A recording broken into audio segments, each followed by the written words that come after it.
नमस्कार, मैं हूं विनय आकाश और आप देखना शुरू कर चुके हैं प्रभा साक्षी का special show most live information यानी एमआरआई। प्रधानमंत्री नरेंद्र मोदी ने लक्षद्वीप का दौरा किया। समुद्र किनारे टहलते हुए कुछ वक्त बिताते तस्वीरें सोशल मीडिया पर डाली। प्रधानमंत्री ने लक्षद्वीप का प्रचार भी किया और लिखा, घूमने फिरने का शौकीन लोगों को लक्षद्वीप जाना चाहिए। इस पर मालदीव के एक मंत्री ने कहा कि भारत के तट मालदीव के समुद्री तट के सामने कुछ भी नहीं। इस टिप्पणी के बाद बवाल मच गया। सोशल मीडिया पर दिन भर हैशटैग बाइकॉट मालदीव ट्रेंड करता रहा। क्या एक्टर, क्या क्रिकेटर और राजनेता, यहां तक कि मालदीव की अंदरूनी राजनीति भी हिली हुई है। मालदीव सरकार ने अपने तीनों मंत्रियों को सस्पेंड भी कर दिया। विवाद की पूरी टाइमलाइन आपको बताते हैं कब कब क्या हुआ। पीएम मोदी का लक्षद्वीप दौरा। प्रधानमंत्री मोदी ने पर्यटकों को लक्षद्वीप आने की अपील की थी। लक्षद्वीप 36 द्वीपों का एक समूह है। मालदीव किसी भी प्रकार की चर्चा में नहीं था और पीएम मोदी ने मालदीव का नाम भी नहीं लिया था। लेकिन पीएम मोदी के पोस्ट के बाद मालदीव के कुछ सोशल मीडिया हैंडल्स ने भारत और पीएम मोदी पर धावा बोल दिया। इनमें युवा अधिकार, कला और सूचना मंत्री मरियम सियोना शामिल हैं। उन्होंने पीएम मोदी के पोस्ट के कमेंट में लिख दिया, क्या जोकर है इजराइल के कठपुतली मिस्टर नरेंद्र गोताखोर लाइफ जैकेट के साथ।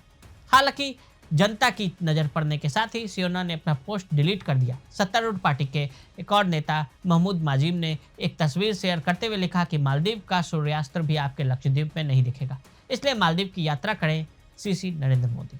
मालदीव के मंत्रियों को किया गया सस्पेंड। मालदीव सरकार ने मंत्री की टिप्पणी से खुद को अलग कर लिया। उन्होंने कहा कि ये उनकी व्यक्तिगत राय है। मालदीव सरकार के प्रवक्ता इब्राहिम खलील ने कहा कि भारत के बारे में सोशल मीडिया पर पोस्ट के हवाले से जो कुछ भी चल रहा है उसके बारे में हमारी सरकार का रुख साफ है। विदेश मंत्रालय ने भी बयान जारी कर किया, भारत के बारे में टिप्पणी करने वाले सभी सरकारी अफसरों को निलंबित किया जा रहा है। मालदीव के राजदूत को किया गया तलब।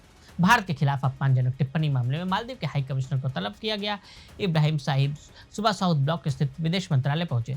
मालदीव की राजधानी माले में मौजूदा भारतीय उच्चायुक्त को भी देश के विदेश मंत्रालय ने बुलावा भेजा। भारत की तरफ से किए गए राजनीतिक एक्शन के कुछ ही घंटे के भीतर मालदीव का यह रिएक्शन देखने को मिला। भारत के पड़ोसी अहम क्यों? भारत का पड़ोसी देश मालदीव हिंद महासागर पर बसा है। इसके कारण यह सुरक्षा की दृष्टि से भी अहम है। यहाँ की नई सरकार चीन के करीब दिख रही है। मालदीव के नए राष्ट्रपति ने तो अपने चुनाव प्रचार में इंडिया आउट का नारा दिया था। विदेश मामलों के जानकार हर्ष विपंत का मानना है कि अगर तलखी बढ़ती है तो हिंद महासागर रीजन की सिक्योरिटी भारत के लिए परेशानी का सबब बन सकती है। चीन हमारे रिश्तों की तलखी का फायदा उठाने की कोशिश कर सकता है, जिसका भारत ख्याल रखेगा। इसलिए भारत सरकार की तरफ से बैलेंस अप्रोच रखा गया है, जबकि मालदीव की तरफ से लगातार काफी कुछ कहा जा रहा है। क्यों बढ़ा विवाद? पीएम मोदी ने लक्षद्वीप टूरिज्म को प्रमोट किया। इसके बाद गूगल पर अचानक लक्षद्वीप सर्च करने वालों की संख्या बढ़ गई। इसी के साथ ही सोशल मीडिया पर लक्षद्वीप की खूबसूरत तस्वीरें पोस्ट की जाने लगी। इस बहस चल पड़ी, जब देश में इतनी खूबसूरत जगह है तो फिर अपनी छुट्टी मनाने कहीं और क्यों जाया जाए? लोगों को मालदीव के बजाय लक्षद्वीप जाना चाहिए। इससे खफा होकर मालदीव के मंत्री ने यह टिप्पणी की।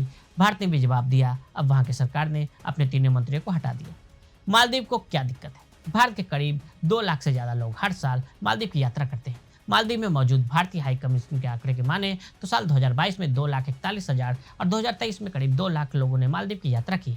ऐसे में यदि लक्षद्वीप जैसे भारत के द्वीपों को प्रमोट किया जाता है तो जाहिर है भारत से मालदीव आने वाले लोगों की संख्या में कमी आएगी। इसका विपरीत असर वहां के टूरिज्म पर पड़ेगा। इसे आशंका से भरकर मंत्री भड़क गए। 8,000 होटल बुकिंग और 2300 फ्लाइट टिकट कैंसिल।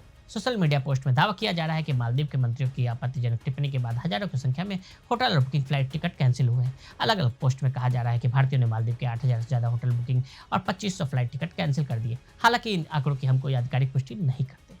तो आज हमने आपको भारत और मालदीव के बीच चल रहे विवाद के बारे में बताया। आज के लिए दे इजाजत। ऐसी रिपोर्ट्स को देखने के लिए देखते रहे प्रभा साक्षी। अगर आप भी लेना चाहते हैं देश दुनिया की तमाम जानकारी तो आज ही सब्सक्राइब करें हमारे चैनल को। साथ ही नीचे दिए बेल आइकन को जरूर दबाएं ताकि हर अपडेट आप तक पहुंच सके।